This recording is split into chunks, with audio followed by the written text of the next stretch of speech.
Hello, hello, hello. You know what time it is? Is it lunchtime? No, it's past lunchtime. You had your lunch. Come on. We're going to be drawing today. This is Frantz Kantor. I'm a cartoonist and a toon talker and an illustrator and yada, yada, yada. I do a lot of stuff. I wear a lot of hats and I have a lot of pencils. This is my blue pencil. It's my favorite pencil. It's a polychromo blue, phthalo blue. There you go. Try to say that without spitting because it's got a P, a silent P, but that's just an excuse for going phthalo. All right, today we're going to draw another cartoonist. This is an Australian cartoonist. It's a very interesting subject, this fellow, this young man, and his name is Steve Panozzo, and this is how you spell his name. And he's a very prolific caricaturist. He's the secretary of the New South Wales, what they call the ACA, Australian Cartoonist Association. Sorry, I nearly said the Black and White Artists Club. But, he's a very, very prolific artist. He loves people, loves drawing live. He does a lot of live gigs and does a lot of charity work. What else nice things can you say about him? Before we get into we're going to destroy him with our face. Oh boy, you're going to love this, guys. This is going to be fun. So let's have a little squiz. As you can see, this is what Steve looks like. Very strong features. Look how beautiful his expression is. He's so open and friendly. We're going to have a talk about all these lines, what they mean about the man himself, the artist. He is you can book him for live cartooning, for speaking, for bar mitzvahs, whatever you want. And he is a great as a caricaturist. Caricatures. It's a hard gig, right? Because you always have to be on your toes, especially live caricature. It's really tough. I can't do that. I can't do live. Well, what am I doing? I'm doing a live caricature. I'll have to rephrase that. I can't do it live with people crowding around in front of me because there's a lot of tension and pressure and things. So kudos to anybody who does live caricature. And he can really handle these exaggerated expressions and things. He loves. You can tell, he can sort of really understands anatomy and composition and, everything to do with fine art, of course, but he has a real sense of the personality, both from himself and from the projection from the subject. And he gets that quite readily through his work. You can see over here, they're very accurate. And look how pleased as punch they are. Fantastic. It's good stuff. It's ugly Dave Gray. I don't know how many people get this joke. I got it immediately, of course. But that's another era, isn't it? That's with Graham Kennedy, who I've also drawn. And everyone's a big fan of Graham. So today we got, had so many expressions. Ooh, we're going to lose battery on this? Better rescue it straight away in case we lose our reference. We don't know. We'll have to make up on the spur of the moment. We'll have to make him up. So let's go through some of these pictures. I'm going to work basically from this photograph here, but I'm also very interested in this because yesterday I was doing Mark Knight. Mark Knight had that raised single eyebrow. So what that means is like, Mr. Spock, right? It's like that, really, Captain? That quizzical expression, which is actually part of the examination process. Because you cast a critical eye on your subject to evaluate it evenly, right? So the big features, the little features, all in an even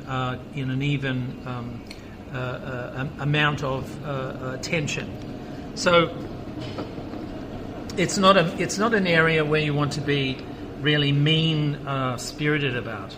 So I've done a little thumbnail sketch of just a basic shape, and we're kind of looking at this. right? Which is beautiful. What is that? That's a lovely.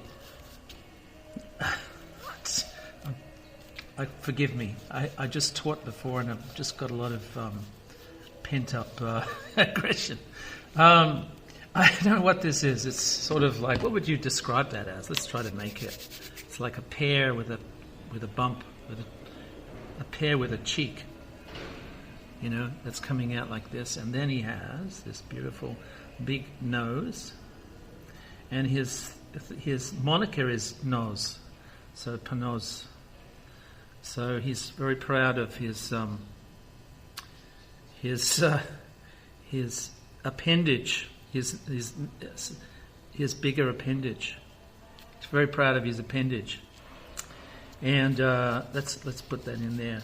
So this is what we're actually looking at. So I don't know what sort of shape this is, but it's very easy to conceive, right? Very easy to draw.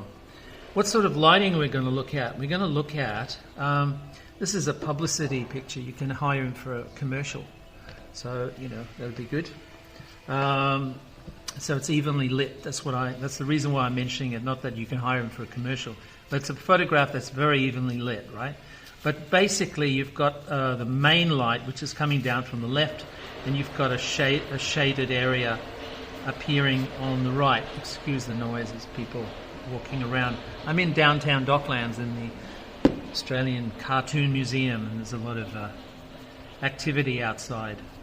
So this is the area, this is the sort of shape that we're going to try to work with.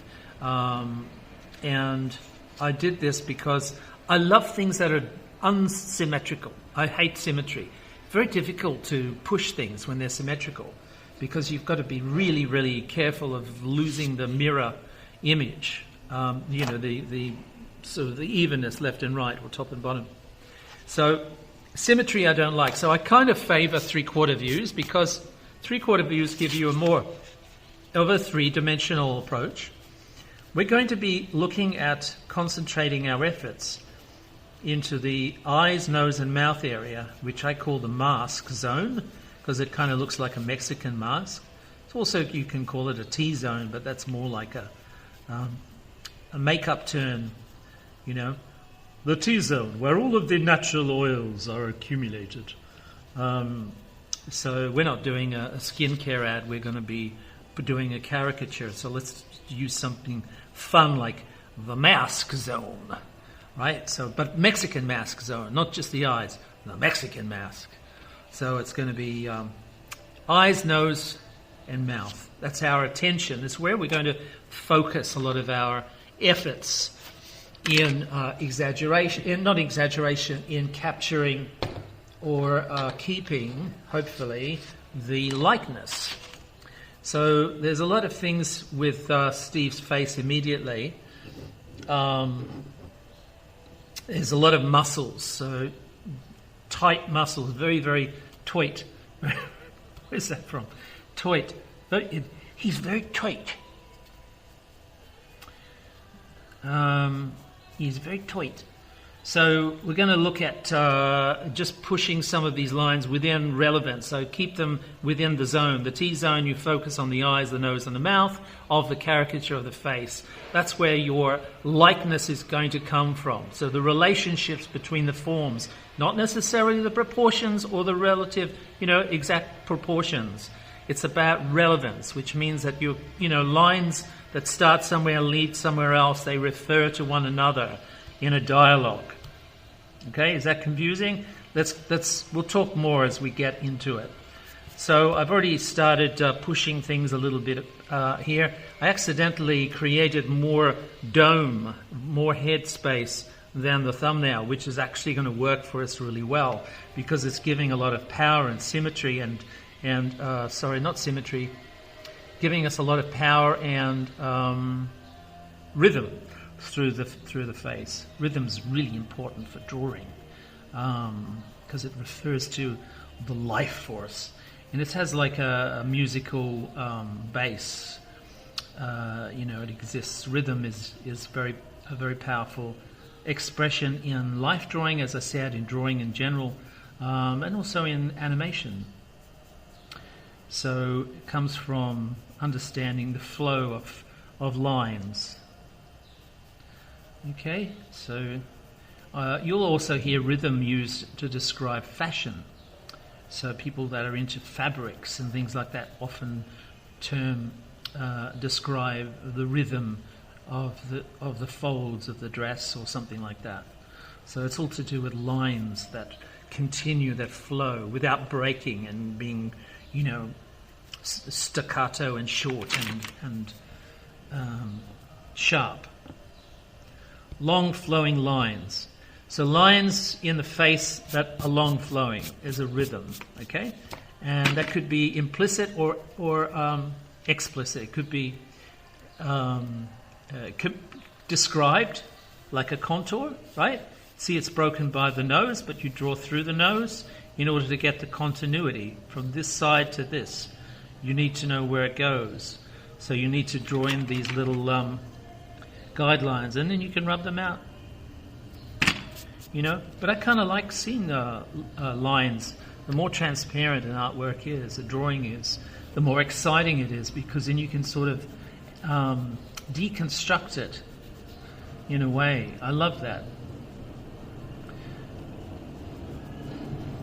That's how I learnt to paint, actually, by looking at Frank Frazetta's work, which was very tight, very taut again in certain areas, but in other areas unfinished. And because of that unfinished state, you kind of think, oh, that's how he did it. That's like a slow build-up. That's that pigment that's slowly built up in a sculptural fashion over the artwork. So he's got, I want to raise that eyebrow, but it's not from this picture, so we'll have to go back to the other one for that. So we're going to try to use, what's happening here? I think I've become too early with the curve, too oily on the coif.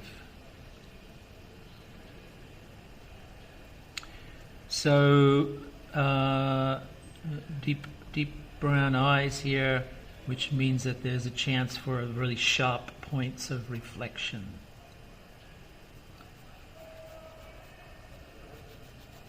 So light plays such an important point in relevance to us. It explains quite a lot about our world, and light and shade is also, we react to it in emotional level as well, right? Things that are dark are scary. Things that are light are happy. So there's a lot of this sort of subliminal material that whizzes around in your brain as you draw. And it's important not to stifle the chatter, but keep the chatter in a low tone, right? Because I'm also, as I'm drawing, I'm thinking about the anatomy of the skull underneath, right?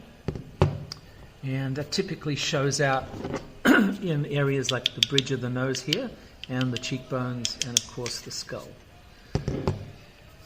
And don't forget, don't mention the jaw. Don't mention the jaw. He hasn't got one. No, he doesn't. Panozzo has a jaw. So these are areas where the skull typically is very close to the surface of the skin. That's why I'm mentioning it. Not that I'm gruesome. Well, I am, but in this case I'm mentioning it because it's relevant to drawing the face, even drawing caricatures, Other things to consider is light and shade, is, perspective, right? Perspective is very important. And even when you are thinking of perspective, right? You draw the face in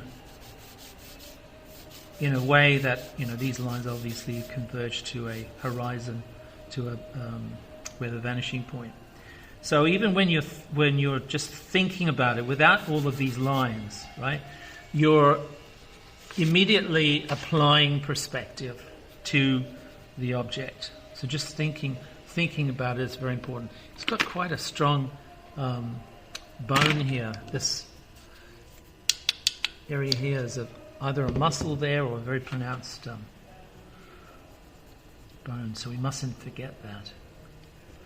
Let's try to relate it to the rest of the nose now to create a believable shape that is, I quite like the ability of the nose to overlap, in caricatures.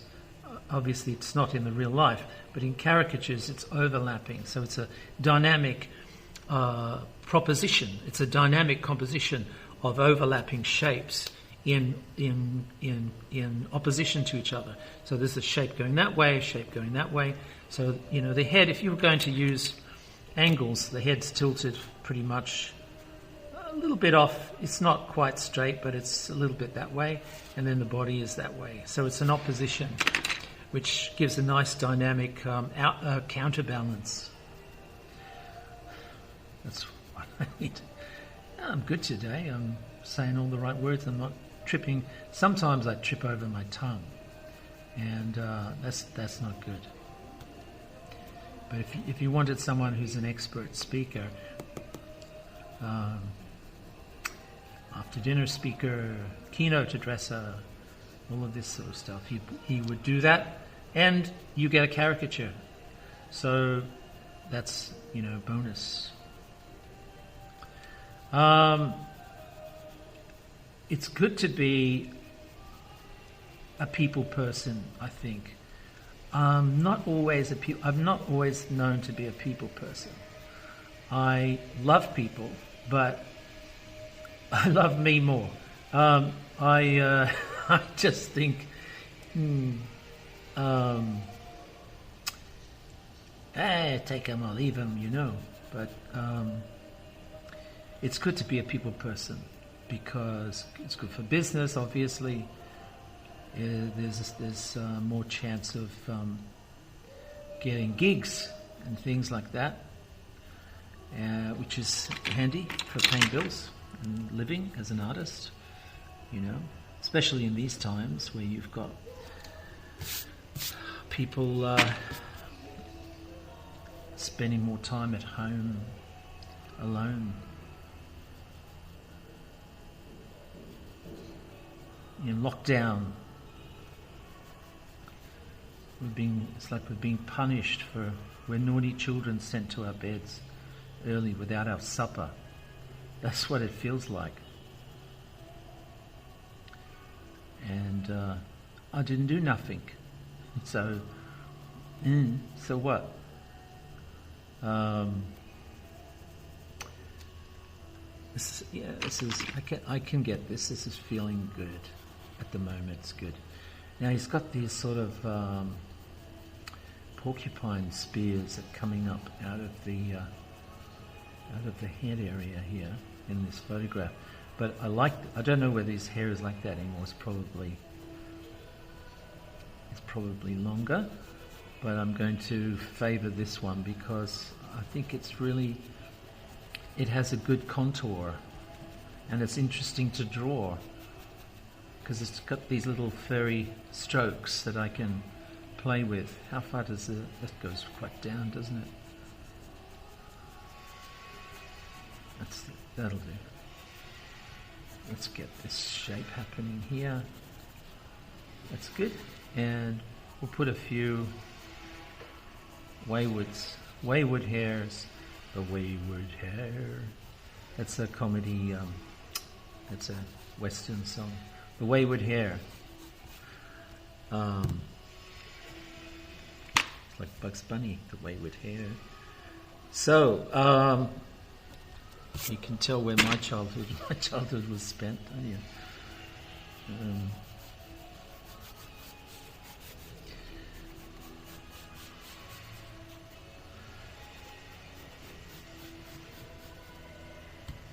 I got caned once in school when I was a little kid because I told my teacher, who yelled at me for some reason. I don't know what it was. And I just said to him, "You're despicable." And that was it. Apparently, to teachers, them's fighting words, because this particular teacher didn't have much of a sense of humour, so it wasn't like. It didn't help that everybody in the class laughed too, because then it made them look sillier. Let's move. I'm going to move his. We've got two highlights. Let's get rid of one. Isn't this good? Steve's visiting the dentist. It's just a filling. So that'll do. That's good. That's fine. I quite like that. That'll work for me. And we'll continue on with some of the drawing tonally, always thinking of the tone, create a three-dimensional concept. So it's like a cartoon dialogue of, you can see the hatch lines rather than, continuous shading. It's got some little lines here and there. I hate counting lines. I just want to get a quick impression. So, we're getting there. I'm making this shape now work. I'm quite happy with the way that's going. So we're going to now continue on into the expression. So, again, you can see the dialogue between the eyes, the nose, and the mouth. Right, this is what we're doing. Okay. I gotcha. You know the direction of the mouth now.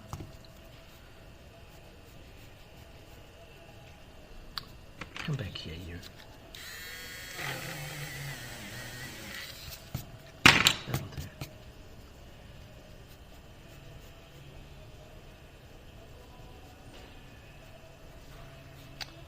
Right. Always pay attention. That's what happened just then. I lost attention for a second. And I lost the opportunity to have a really nice, relevant line for the mouth. And now, I think I may have got it back.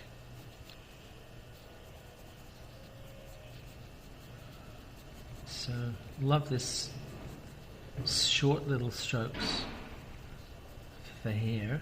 This is a Dobie Gillis hair, beard. And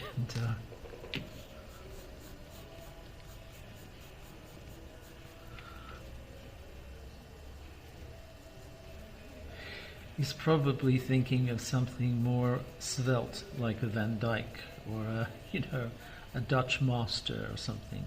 I'm sure people grow beards. They grow elegant beards, and then someone comes around like Maynard G. Krabs and undoes the whole thing.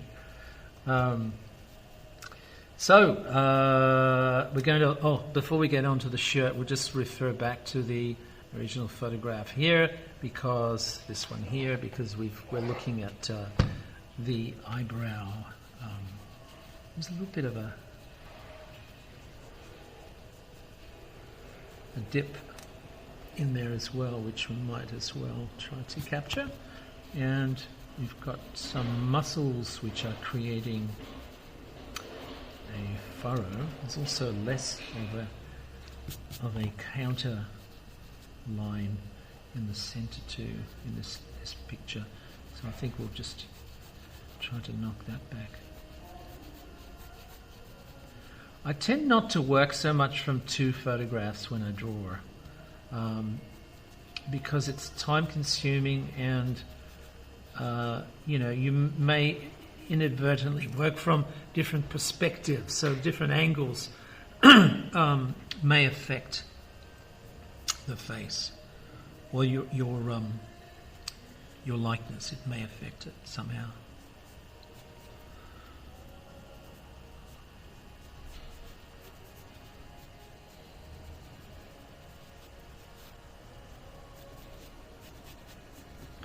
So I think I explained the direction that I'm taking with this pose.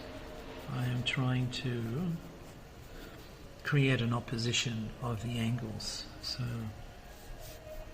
It may seem very stagey, but hey, it's a caricature, you know.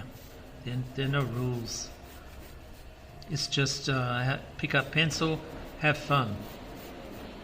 That's literally what it is. Pick up pencil, have fun. So they're pretty easy instructions, really.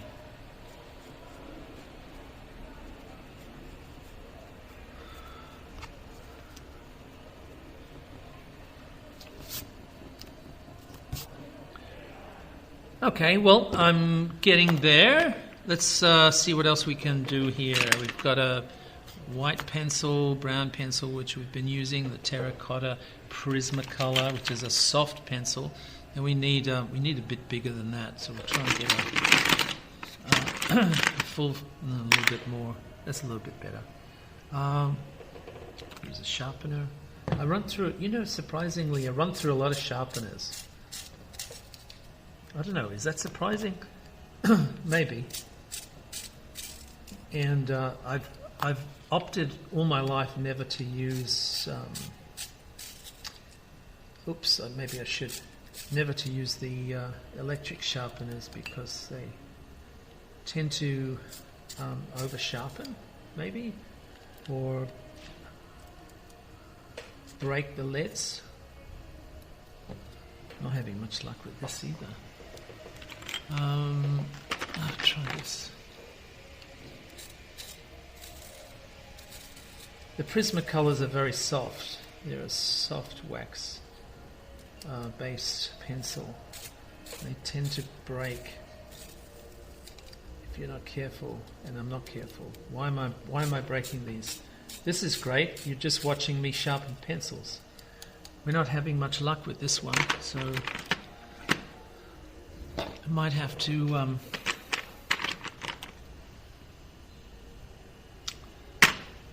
let's try this.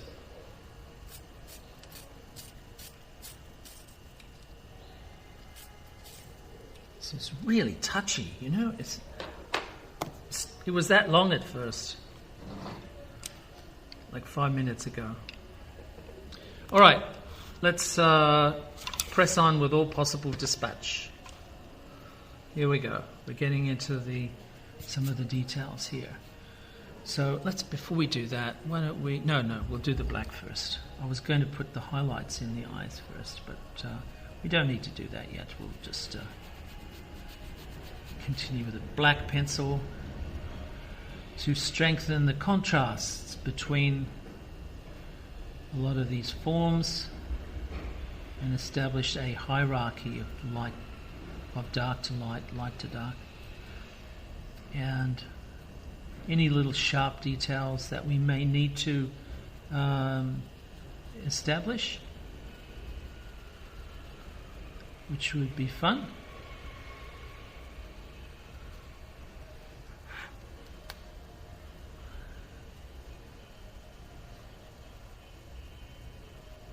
Yeah, I'll bring the highlights back, don't worry. I know what you're thinking. So hair's great. Eyebrows, short hair, fur, that sort of stuff to draw. It's fantastic with a pencil because it's kind of made for the job,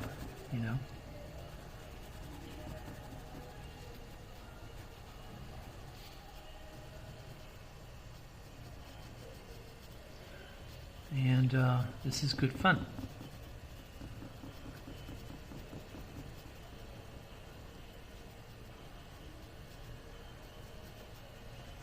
That rocking noise you heard was the skull, so I'll just put it on a...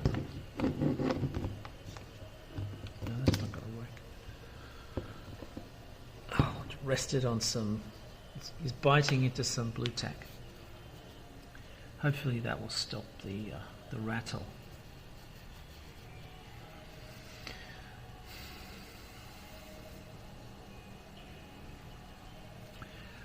So likeness comes from the recognizable relationship between these different landmark forms in the map of the face, the nose, the eyes, and the mouth.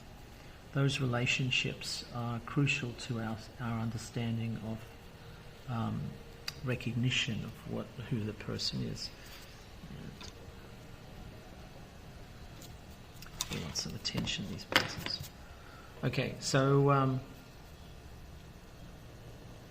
to be careful with some of the black. You have to be careful when you're outlining. You've got to already establish a beautiful tonal drawing, right?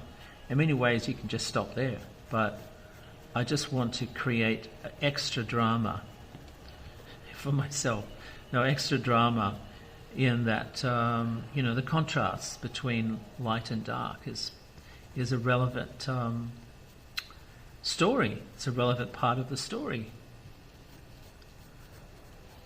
So this is good.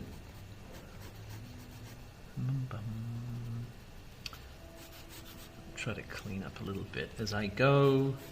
I like these sort of random brown lines too that show the workings of underneath the black line.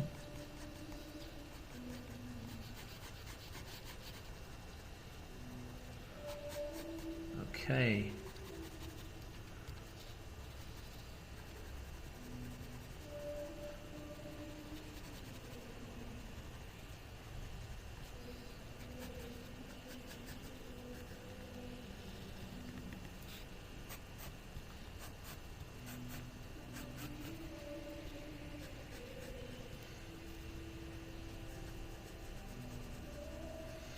So you're going to notice that I'm outlining a lot of stuff. That's because they're quite sharp. Normally I wouldn't sort of go too far into the inside the contours. So establish the outer contour is the strength, it's the locking in, the symbol part of the drawing, right? The simple, the graphic. The outer shapes are things that we read first in an image, in like an artwork especially. And it comes from our abilities to recognize shapes and use shapes to in our daily lives. We're very attuned to shapes. And that's why, we were starting with this. We were starting with a simple shape. Because really the basis of drawing, of any kind of drawing, is to start simple, make your job a little bit easier. If you can draw a simple shape and then add layers of detail into that shape, right, then it's a much more accurate drawing.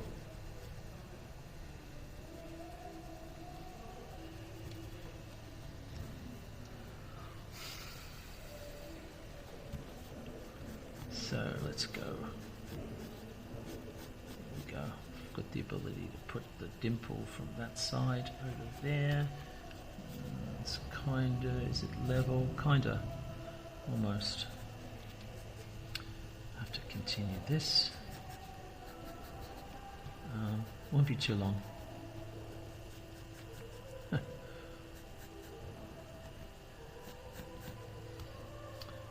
So I've got a bit of curve in there. You can see I've put more curve in than the photograph because I wanted that sort of furry look, the hair look, right? I didn't want them to look like iron filings standing up on a piece of paper.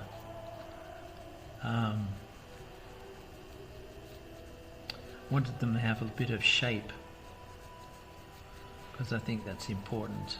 And just gives it, again, rhythm, thinking about S curves and C curves and things like that while you're drawing. It just makes the drawing more harmonious. Harmony is another musical term, right? So a lot of these things come from other disciplines. And it's important to know why that is. So, it's just not an arbitrary term that they picked up. They're not pirating musical terms. It actually refers to things that have a similar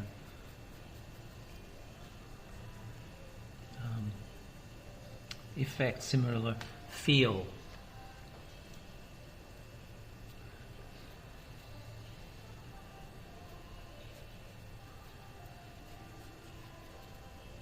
That's good. That'll do. Continue down. And he's got some white hairs in his beard too, which we're going to grab our pencil, white pencil, because this is a three-dimensional drawing almost. It's got white pencil, brown pencil, and black pencil. So that's the technique. Comes down via Leonardo da Vinci and the neoclassicists like Jean-Dominique Ingres, the great French neoclassicist. He used this method. A lot of artists use toned paper. Leonardo, of course, there's some chalk drawings of the Madonna of the Rocks, which you can see, which are chalk and not Conti's crown, but sort of a brown chalk and black charcoal.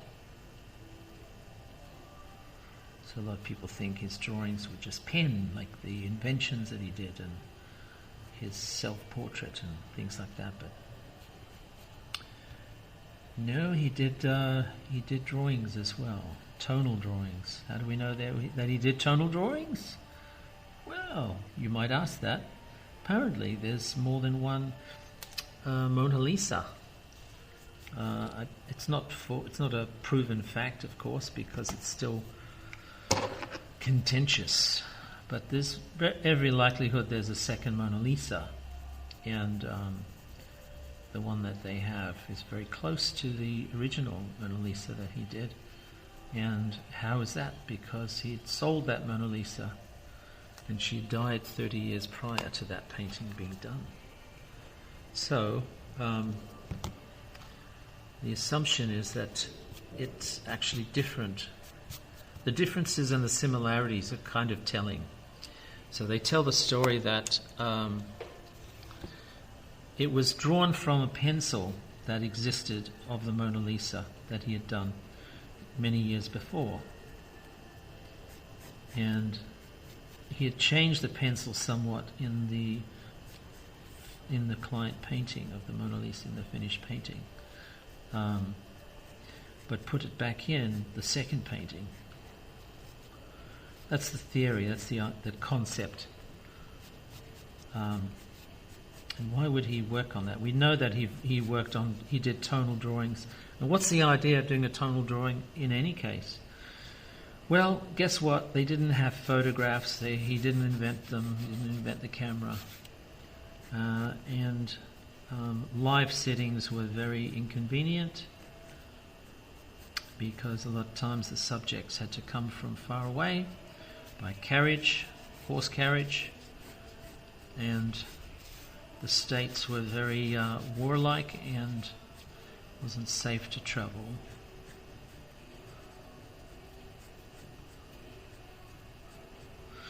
And the matter of drawing tonally gives blush to the cheeks, so to speak, and to the lips, etc., like this. So you get an idea of the drawing, which is a drawing still, but it kind of has warm tones to it. So it approximates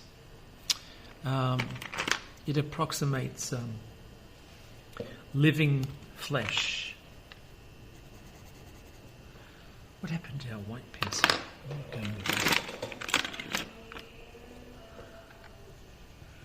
So the Prismacolors are very light, very soft,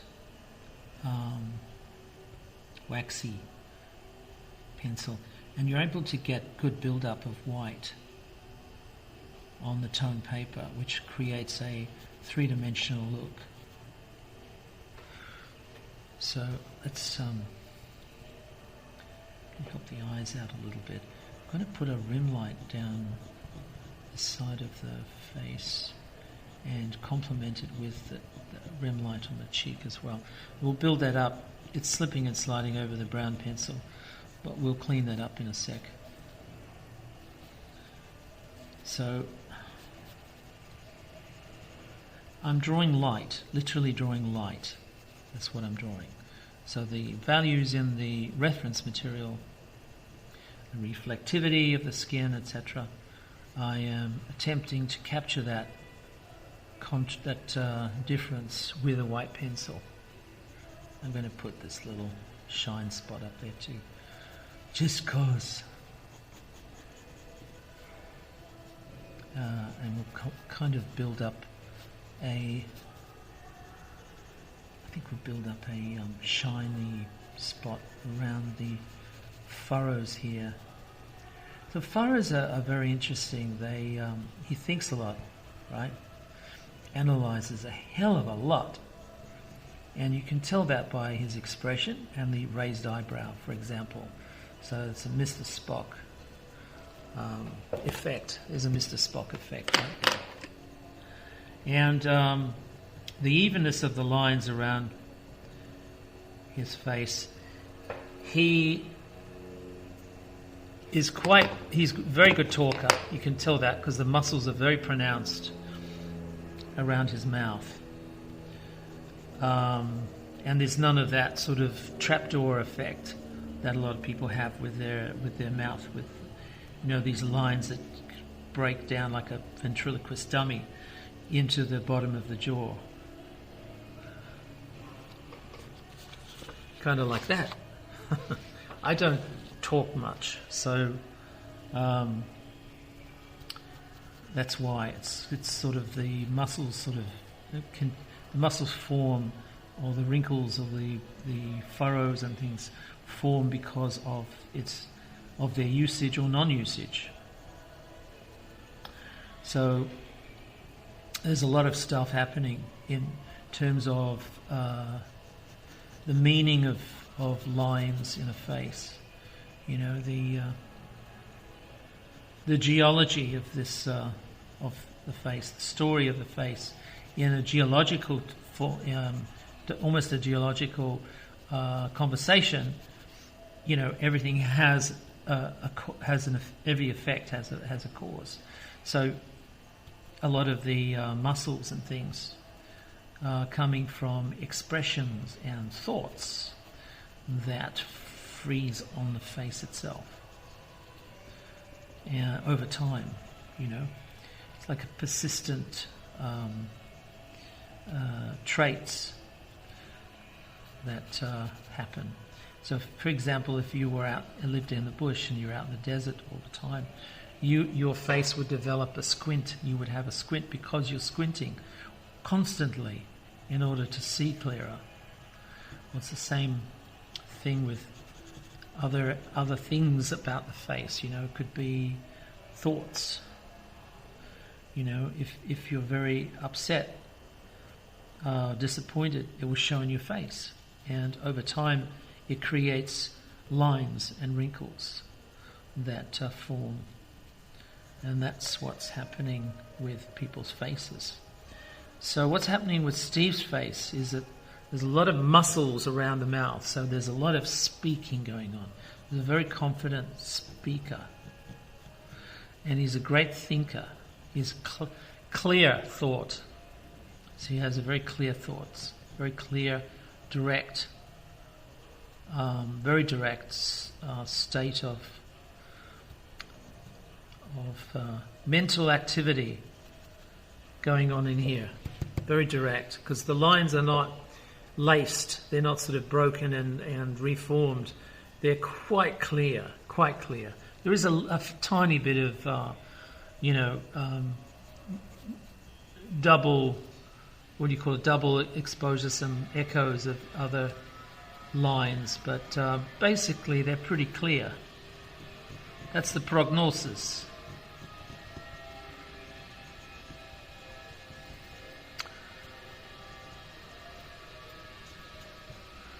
Okay, let's try to, what am I going to do with this? Let's get some white in here, and this is a paint pen, a Posca marker, which is an acrylic paint pen. It's got a little ball bearing in it. So I'm trying to get some contrasting points of shine, etc. In here. and I think that will help us with making it more dynamic, more interesting, more windswept and interesting. So that's what we're trying to do. I think okay. Well, for a brush version of this, there's a brush version somewhere. There it is.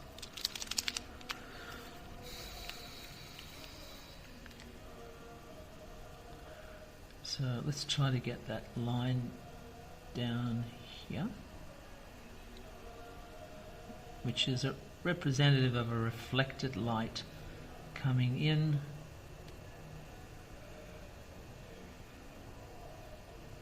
from the right hand side, which is not really in the picture at all, but we're putting it in there because it makes the form look more three-dimensional. There is a little bit of it up here on the noggin. There's a bit of reflected light coming in on that side.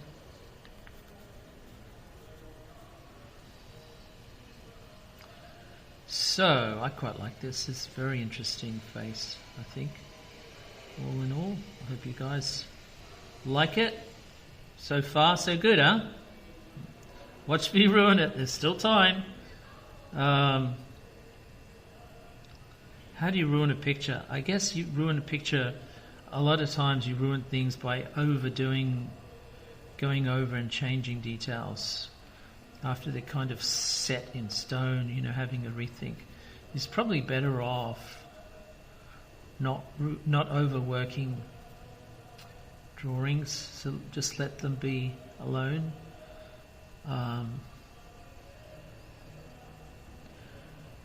And even to the state of like, you're not quite sure whether you like it or not, right? But sleep on it and look at it tomorrow. Look at it when you're not drunk. And you might like it then. You might like it better. So there's some white hairs in there. We'll put them in there. This brush is quite nice and flexible. It's good. Might actually put a side light on some of these forms here.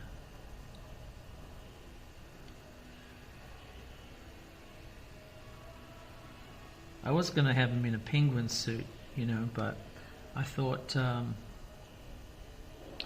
was drawing this shape and I thought I like that. I like that sort of the looseness about it. It seems to work all right.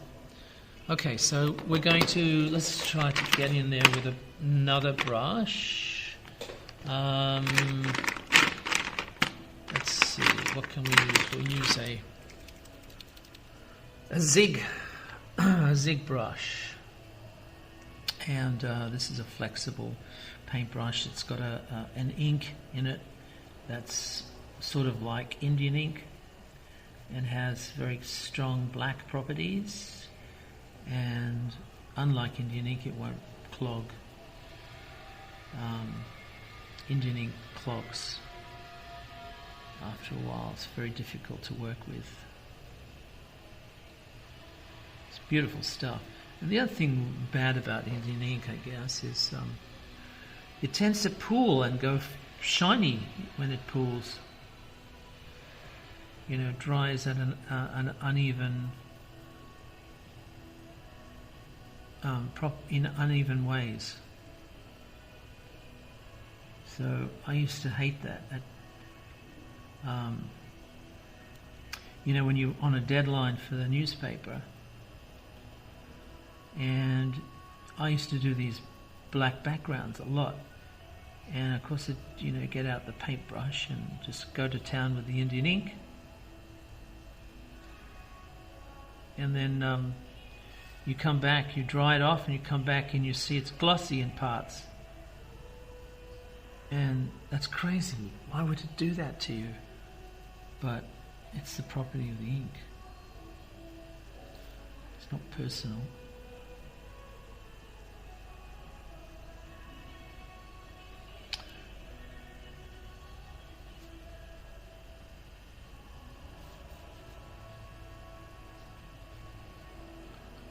So that used to happen a lot. It was really annoying because you do an illustration or a cartoon or a caricature or something, and you think, well, that's good, finish that, I'll just wait for that to dry, and then I've got an early mark home.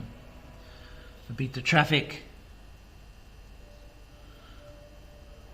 And you come back and you've got another half hour of fixing up this thing because it doesn't like to behave.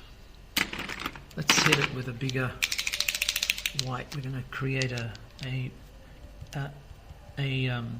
negative space around Steve's face here. So be careful not to pick up and put down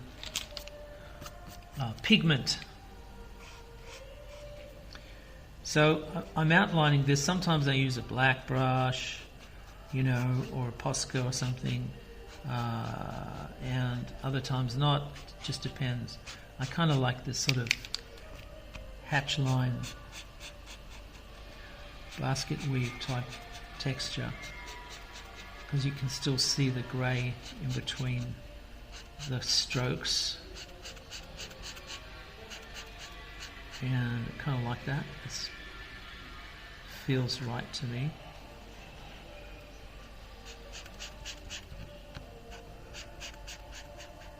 Patented pending.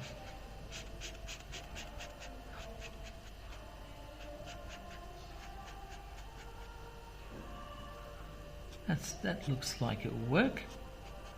I'm so glad I did this. I hope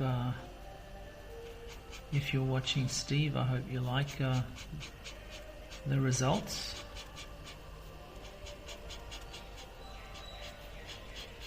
I haven't seen you in person for many years, actually.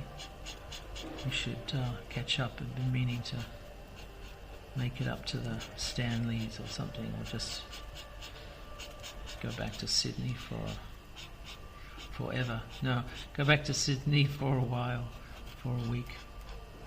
That's all I could stand. Oh my God, the traffic. And I came here and the traffic's bad here too.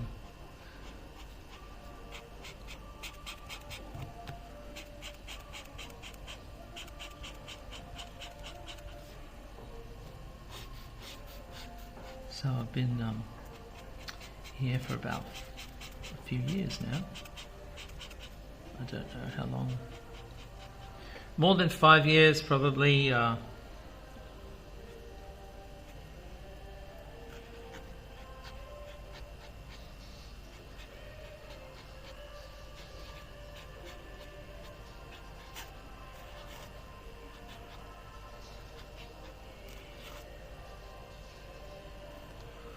Well, I think, by George, I've got it, Steve. Spelled your name right. Yay, it's always a bonus, isn't it? I forgot to sign this. I don't know what's happening to me today. I've kind of I've made this error a couple of times. I haven't signed things. I just put a little K, a little thing in the corner. That'll do me. Nice. Why is that lighter? It shouldn't be light like that. It should be a bit darker. Stronger. Let's try and fix that a bit. Yeah, that'll do. Here we go. So, this is Steve Panozzo. Let's have a look at the before. There's Steve Panozzo. There he is, the maestro. Looks like a magician, doesn't he? Steve Panozzo, the man. Steve Panozzo, my caricature, my gift to you. Have a good day, and I will catch you next time on the flip side. Bye-bye.